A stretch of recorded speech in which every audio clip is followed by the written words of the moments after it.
What's going on, guys? Welcome to The Journey, where we deep dive all things real estate and investing. We pick the brains of market leaders in their field so that we can fast forward you from where you are to where you want to be, utilizing their knowledge and experience. My name is Austin Mitchell, and today I have joining me Dan Inman. Super excited about this. Dan is a YouTube sensation, content creator, and he's actually ranked 124th in Hampton Roads for 2022 in real estate agents. So he's absolutely kicking ass, knows what to do to grow a business. And today he's going to share with us what are the top things that you can do when you are first starting out year one as a real estate agent, and how to implement those things immediately so that we can kind of kickstart 2023 off right. So Dan, if you wouldn't mind, please just give me a quick background of your story. How did you get into real estate? Sure. Well, that's very kind. So I think it's hard to have someone talk you up, or at least I find it difficult. First, I would to start off rudely and correct you. Like I think many times in real estate, people, have you heard of the term survivorship bias? Yeah, absolutely. The idea is like, just because someone succeeds, you assume they know what they're doing, or you only pay attention to the success stories. It's like, oh, I'm only going to pay attention to the people that actually made it to the NFL. So the road of where I am today to where I started was not all easy sunshine and rainbows. I started off doing tons of cold calling with commissions, inks, leads from Keller Williams Hilltop, and I would just call and call and call and call.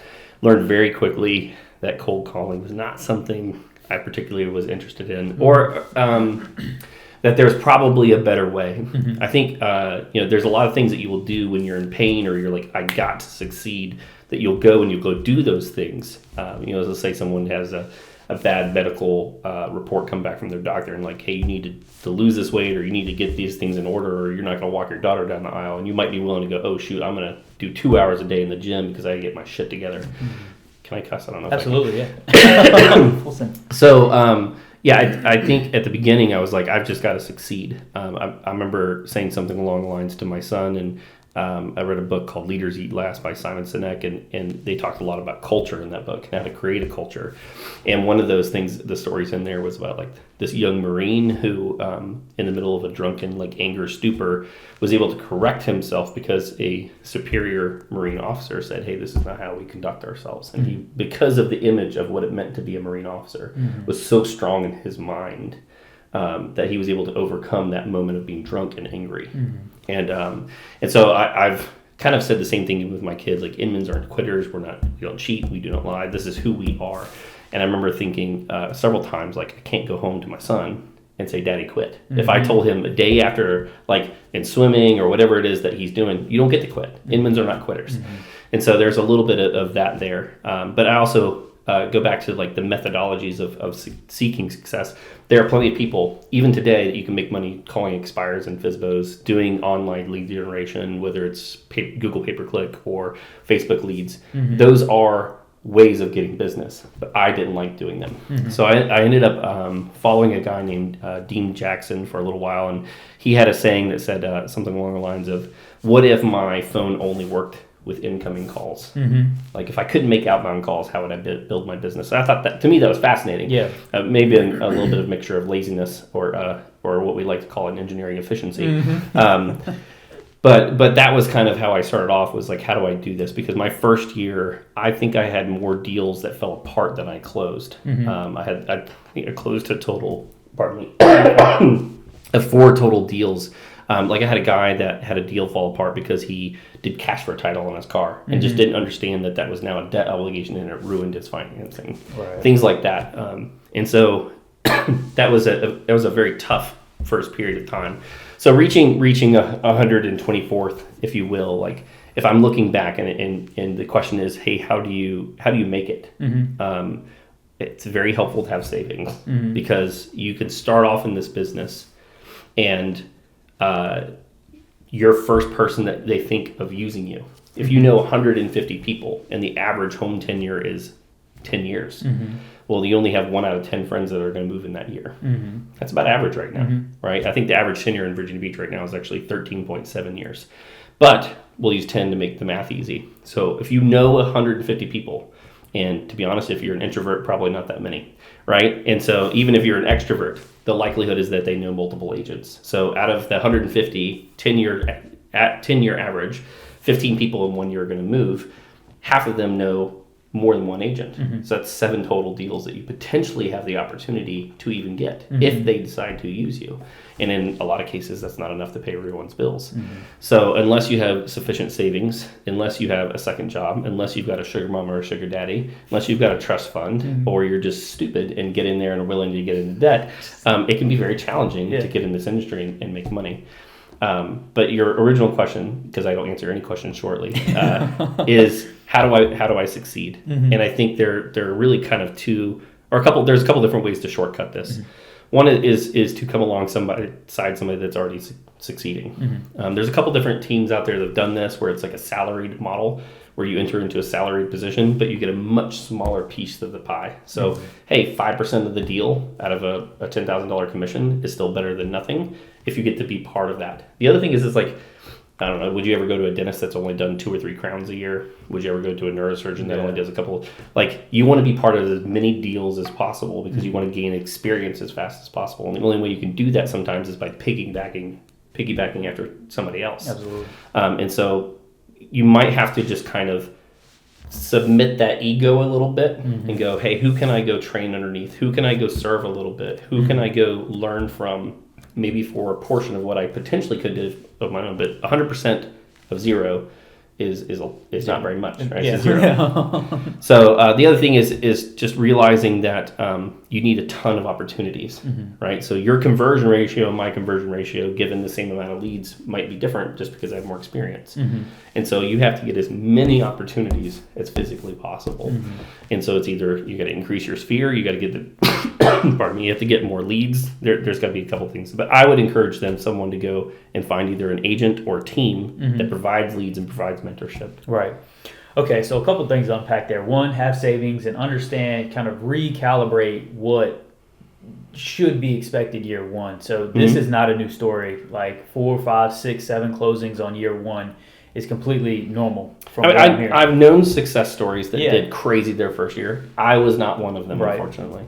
And the thing is, we want to bet on that. Like, obviously, we all think we're special snowflakes and we're all going to be massively successful. But you also need to understand, like, I really appreciate the numbers you put there because that puts into perspective out of 150 friends, if you have a list of that nature, then... If you're staying in touch with them, if they know you're in real estate. 100%. And if you're like me as well, introvert, like, I've come across hundreds and hundreds, thousands of people, especially at the gym, and it's just like, I am not good at keeping up with people. Cold calls scare the shit out of me. I'll do it, but it's pulling teeth for me. And so I do believe there is different ways to generate leads. And so you did confirm that. It feels like in some ways you're tapping into some social equity that you haven't built yet. I don't know if you're familiar with that term, but it would be like, hey, if you go in on hard times and you needed someone to, hey man, I'm really struggling here. Could you help me with, fix my car, give me a jump?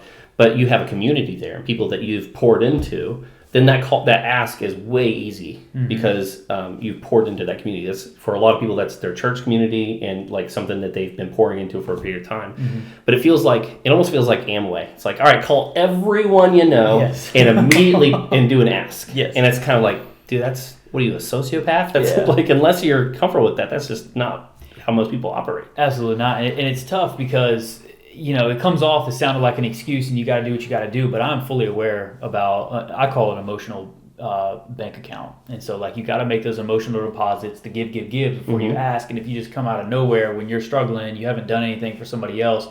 For me, I feel like there's a huge imbalance there and it does make it even more uncomfortable. Sure.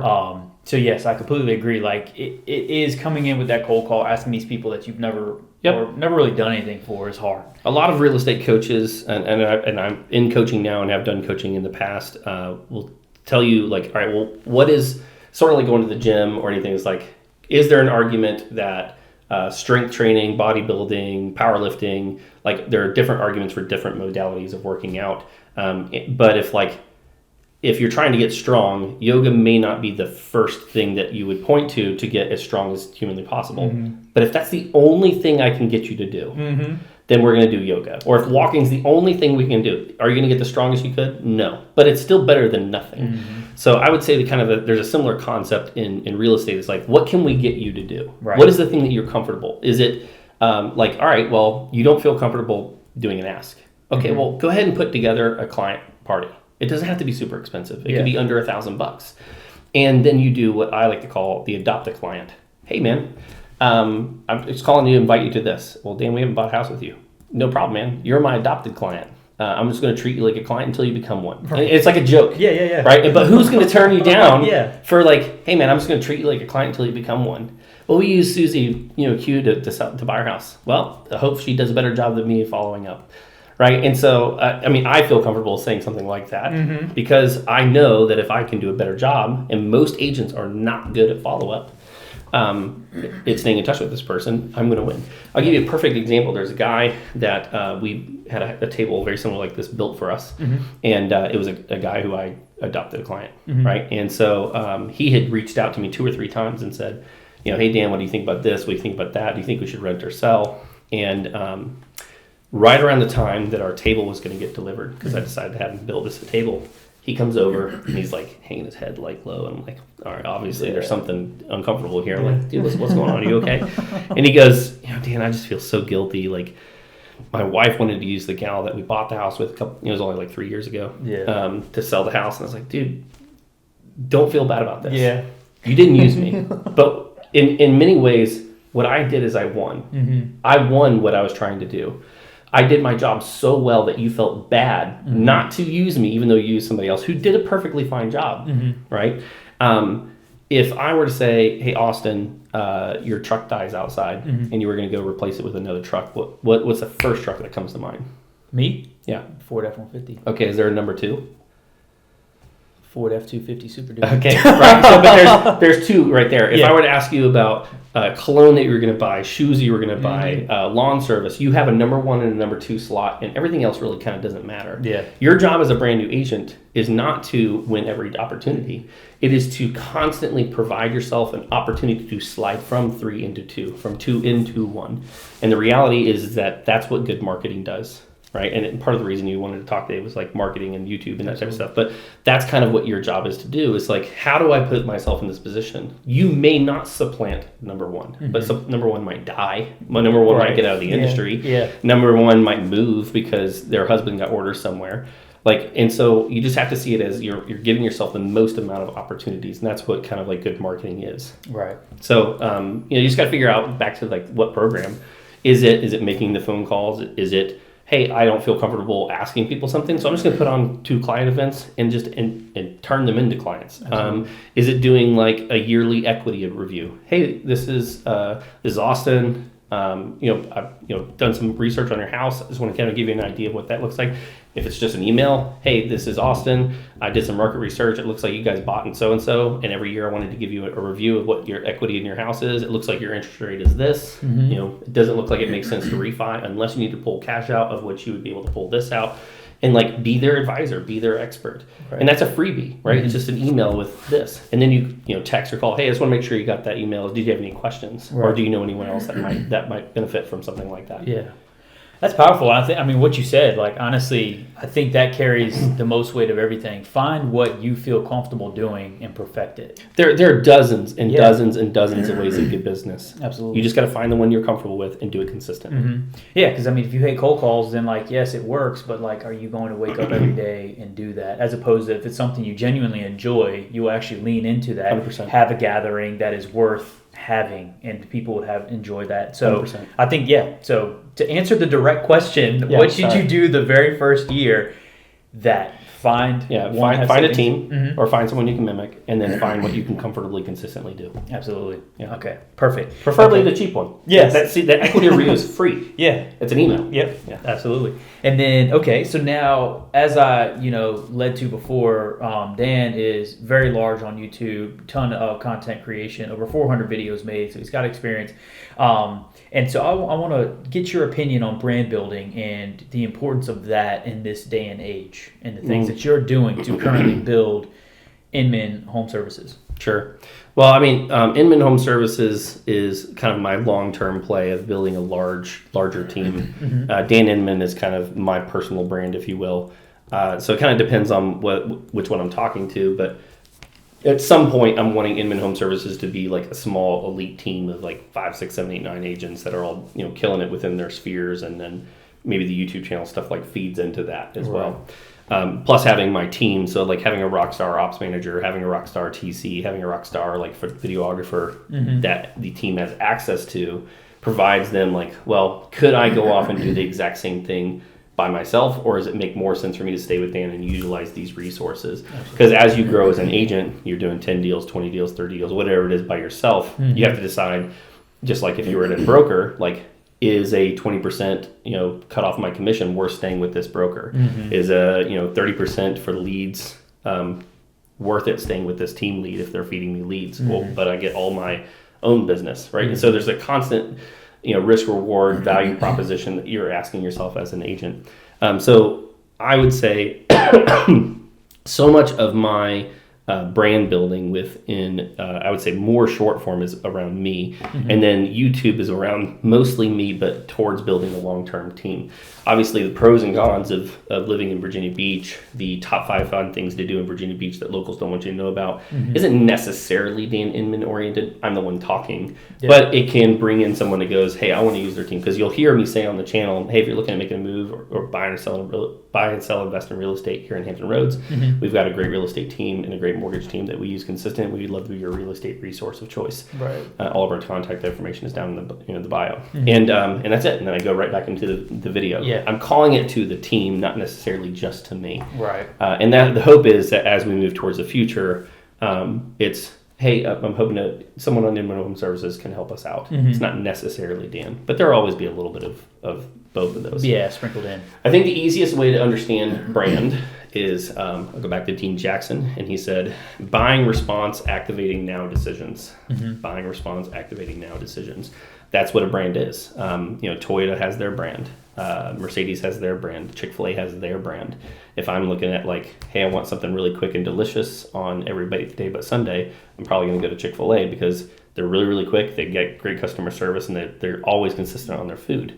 So that buying response, activating the now decision of I need something tasty and quick, is Chick-fil-A. Yeah. If it's, hey, I want something a little bit healthier, and I want something arguably almost as cheap as I could probably make it at home, it's probably Chipotle. And that's that buying response that is activating the now decision. Right. So my hope is that over time, the social media, whether it's short form, TikTok, Instagram, YouTube Shorts, Facebook, Reels, someone goes, hey, I'm looking at making a move. And the first thing they think is, we need to call Dan. Right? That's what we are trying to do. And the beauty is, for the people at home, is I can only resonate with so many people. Right. Only so many people are going to deal with a 6'1", somewhat confident, gray bearded, chubby dude. Bearded man, yes. Right? Or they're going to want somebody younger and fitter, or they're going to want somebody who is somewhere closer to their age. Like I'll give you an example. I had a guy who sent me a referral from Florida recently. Watch me on YouTube. It's another agent. And I said, awesome. How much, I'm sure you've seen some of the other content creators in the area. And he goes, well, Dan, you're about my age. And, us gray beards got to stick together. Yeah, right. And it was like, but for him, it was like, he wanted somebody he felt like was on the same wavelength that his client that he's referring to sell his house here would resonate with, because they resonate with him. He figured they would resonate with me a little bit better rather than somebody 10 years younger than me or 10 years older than me. And so you just, when you're creating content, when you're thinking strategically, a dancing TikTok is only going to attract a certain crowd. And if you're a young female or an attractive female, that's either going to be thirsty dudes or other females around your age that resonate with for whatever reason that style of content. Absolutely. And that's perfect. So I mean, understanding your avatar, like who you're targeting, but also understand who is naturally going to gravitate towards you. So I think taking or being conscious of the person that you do end up attracting.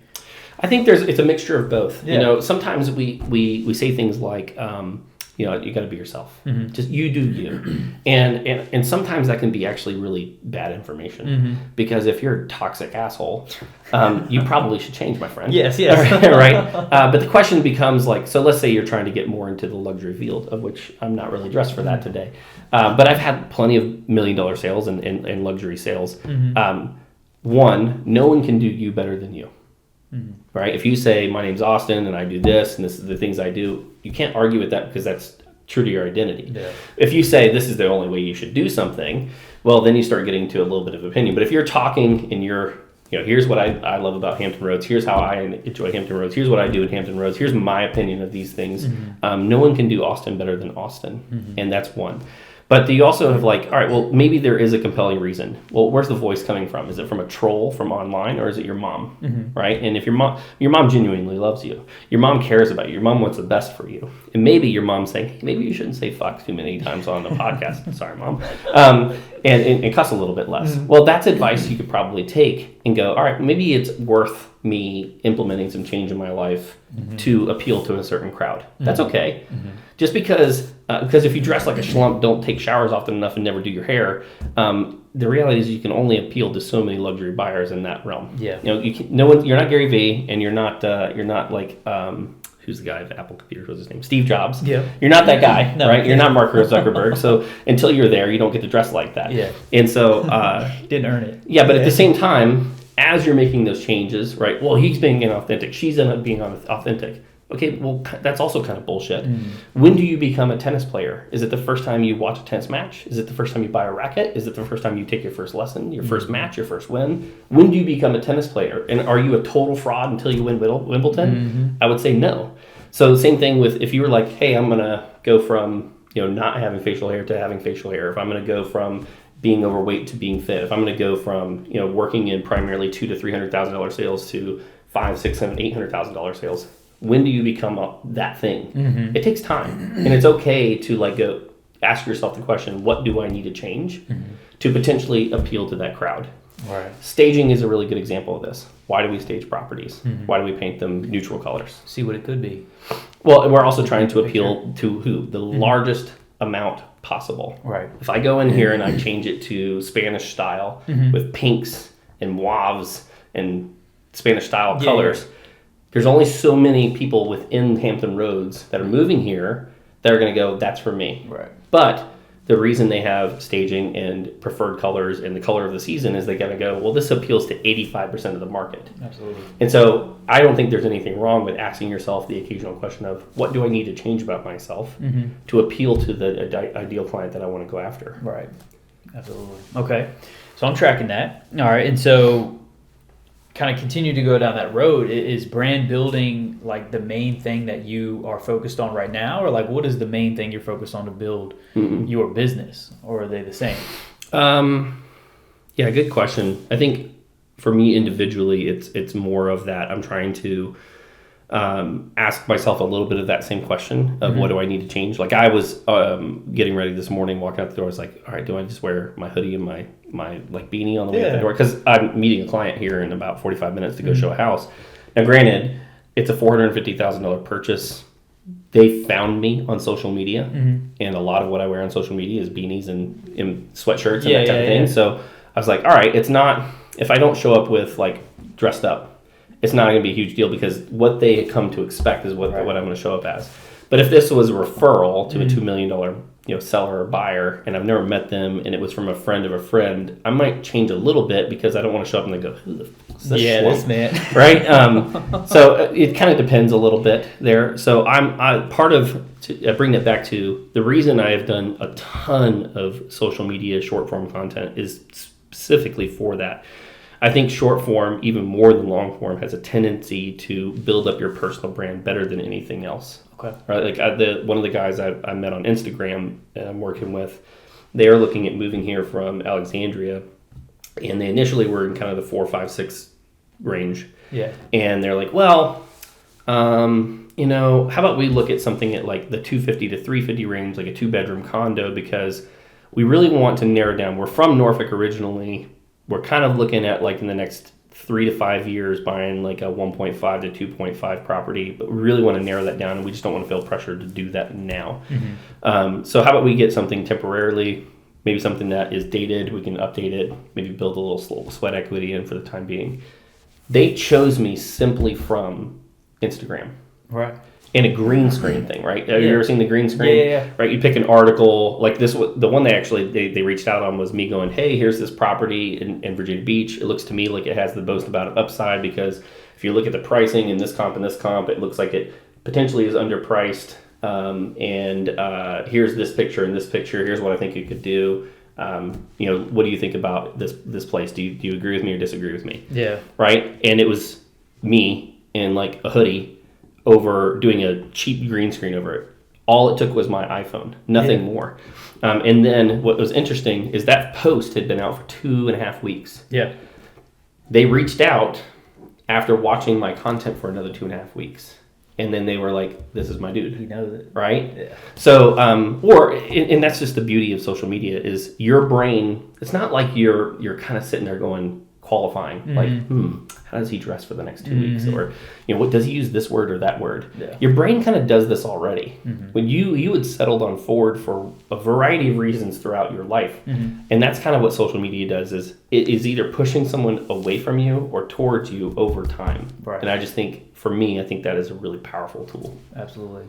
All right, well, to keep this short and sweet, because this has been loaded, let's finalize this with this last question then. So to dial in exactly what you're saying, as far as the consistency, is there a magic ratio, or what ratio do you follow as far as long form and short form? And then ultimately, how often are you posting? That's a tough one. Well, let me ask the question back. What is the capacity? What are we talking about for the individual? Are they brand new? Do they have extra money to invest? What have they done already? Well, okay, so take those into account. Obviously, it's going to take more money to post more, and so let's stay on topic as far as first year. But that's okay. Okay, well, first year. So let's say first year, just getting started, brand new. What would you recommend? I would tell you to ignore long form content. Okay, it is by far the harder one to put together, to organize. Maybe for another topic, I've been using ChatGPT to help me write content. And I don't want to go too far down that rabbit hole, but you got to be careful there. You can get really lazy with AI. But it's great for helping provide suggestions and maybe a general kind of format. Short form, almost made it through this. Short form content, by far, is way easier to produce. If it's 15 to maybe total 3 minutes, but really 15 seconds to a minute, it's so easy to redo. Yeah. It's so easy to redo. And the majority of what I have consistently seen, and I actually do coaching with somebody for my short form content, and I have been doing it for several months, who is good friends with Gary Vee's team. And we talk about this probably a good 45 minutes a week, talking about how to produce these things. The reality is if you have an iPhone and you can stay on top of some basic trends, green screens, opinion pieces, a little bit of humor every now and then. I don't know if you saw the post I did not that long ago of me in the boat, going through. I just watched your last 8 or 9. So if it was in there. There was a trend going around for a while. Coming in on the boat. Yeah, exactly. It's you're going out to sea and it's you've given up on life type thing. Yep. And so I just did this thing where I was just user 125781042 said the housing is going to crash, and I asked him for his source, and he said, "Trust me, bro." Yeah. And I was like, "Forget it, I give up." I gave him 15 minutes worth of here's the source, here's the chart, here's why I interpret it the way he did, and his response was, "Trust me, bro." I give up. This is ridiculous. That piece of content got tons of engagement on Facebook and Instagram. Interestingly enough, the platform that automatically had the template, CapCut, is owned by TikTok. It didn't perform well at all on, but it got tons of. It was 15 seconds. Yeah. It was super easy.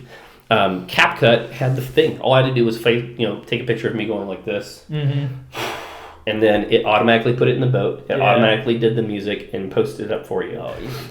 And so I had 2 or 3 clients that I had called the next week because I do some client follow up. Hey, you know, I saw you move in the house last month. How are things going? Did you guys do the kitchen project? And this girl, Carol, she's like, Dan, that one post was freaking hilarious.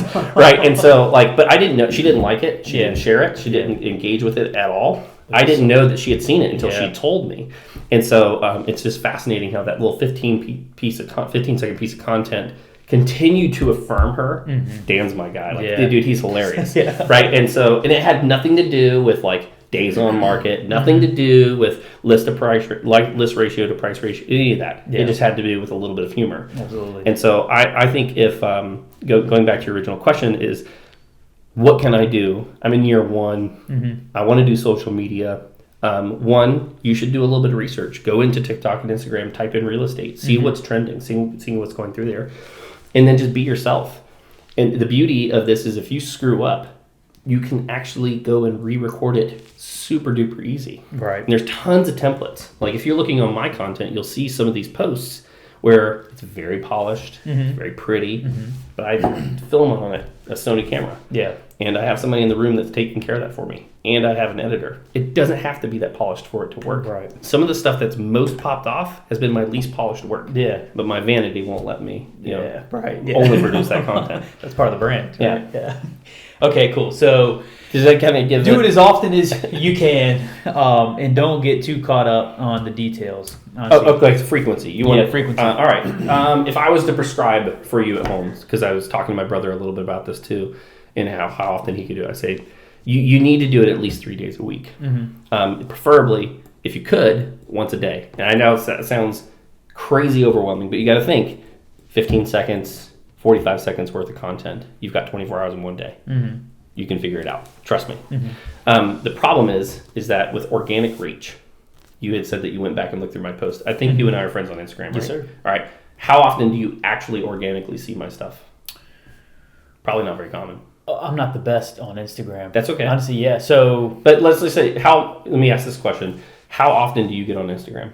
Maybe once a day. For how long? About 5 or 10 minutes. I'm a TikToker, man. No, that's good. And so so truly Instagram is probably my least popular one. Okay. But here that actually proved my point even further. Instagram is trying to be TikTok. They basically have said that's who their main competition is. TikTok, more than Instagram right now, is merit-based, meaning they tend to only put, like if you're on your For You page, they tend to only put content in front of you that you'll actually engage with, not necessarily the people you subscribe to or follow for TikTok. So you could put out 10 pieces of content, one day, 2 the next day, 1 the next day, 2 the next day, right? So one a day, then 2, 1, 2, all week long. And the people who follow you, Instagram, Facebook, TikTok, maybe a quarter of your audience sees it. Maybe. So if you're only throwing one piece of content at the wall per week, the opportunities that you're missing are massive. You have here's what I will see has happened. And this is with my own mother, right? So my mom, who I would argue is one of my biggest advocates, and is like and she'll go through and she'll text me, hey, I watched all your videos through 3 times to help the algorithm, right? Nice. Love my mom, right? And so my sister kind of does a similar thing. That's my advocate, and what I will see is on a Friday night, mom liked, mom commented, mom liked. Dang. What does that tell you? It tells you that Friday night she saw one of my posts. She went to my profile and then she made sure that she went and watched all of it. Backlogged. That is a perfect example that your audience, the people that actually follow you, the algorithms don't like you. Yeah. They don't care about you. They care about keeping people on the platform and people's actual behavior. So if you're not putting enough content out there, you're just not going to get the exposure you want. Absolutely. And I think I would put an exclamation point on that with TikTok, to be honest, because they actually have 2 separate columns. As you know, they'll have your following, the ones that you're following in particular, and then the For You page. Yeah, and what does it automatically go to? The For You is what pops up. And to be honest, the ones that you're following, I really never see, unless it's like one massively viral video that they put out, they don't pop up on my For You page. So if you're just scrolling strictly on For You, there's a high likelihood that you will never see the stuff that people that you're following. It follows your behavior. It's even worse. Yeah. Okay. That's good to know. All right, so 3 times a week or 1 time a day, 15 to 45 seconds is ideal. CapCut is a great software to use to kind of get you kick-started on all of them. Mm-hmm. You're the only other person I've ever heard reference Dean Jackson. That was the very first time I got into I Love Marketing. Okay, yeah. That was my favorite. Less cheese. No, more cheese, less Joe whiskers. Polish, Joe Polish. Like that was, like 10 years ago, that was all I was listening to. They're still good. Oh my gosh, yeah. So that was literally the very first introduction to marketing. So I wanted to bring that up. And then ChatGPT, one final thought on that. What do you Google or what are you searching on there? You said that you help for your captions. So I'll give you an example. We are creating some content right now around Williamsburg, and I'll try not to go too in the rabbit hole here. Please create for me a YouTube script that is witty and intelligent, with 5 historical sites and 2 popular places for people to visit. Jeez. Please add more detail because I'd like the video to be 5 to 10 minutes. Create for me a camera shot list, including focal length and video or camera to use and framing for if I was to hire a professional camera crew. Please create a optimal driving list, driving route by Google Maps to be the most efficient. Right now, I need to go back in there. I'm like, that doesn't quite make sense. I'm going to change up this order. I'm going to add this little piece. I think that's funny, but not necessarily my voice. I'm going to change this up. Those camera angles actually aren't perfect. 'Cause, I mean, it's an AI. It's imperfect. But it can give you at least a general format. Because I don't know about you, like, I usually, makes me feel like a dick. I can take something and I go, I think this can be better this way, this way, this way. Yeah. But if you were telling me to draw something from scratch, I'd be like, oh man, it's going to look like a stick figure and it looks like shit. 100% I'm the exact same way. But that's something that I like. I feel like it's such a cop-out way of doing things because it feels like all I'm doing is critiquing somebody else's thing. But it's where I thrive. Yeah. I'm going, I think this could be more efficient. I think this could be done a little bit better. I was listening to this one podcast. They mentioned psychology of human evolutionary psychology. And I think if we implemented it over here this way, it could actually have a slightly better conversion. Like that's how my brain works. Yes. And so I think ChatGPT, if used properly, will basically be like what people said about calculators initially when they first came out. It was like, it's going to make you math dumb. Well, you still need to know how like curves work. You still need to know how the math equations work. What is the ideal outcome that you're looking for? Because if you don't know that, the calculator is useless. Absolutely.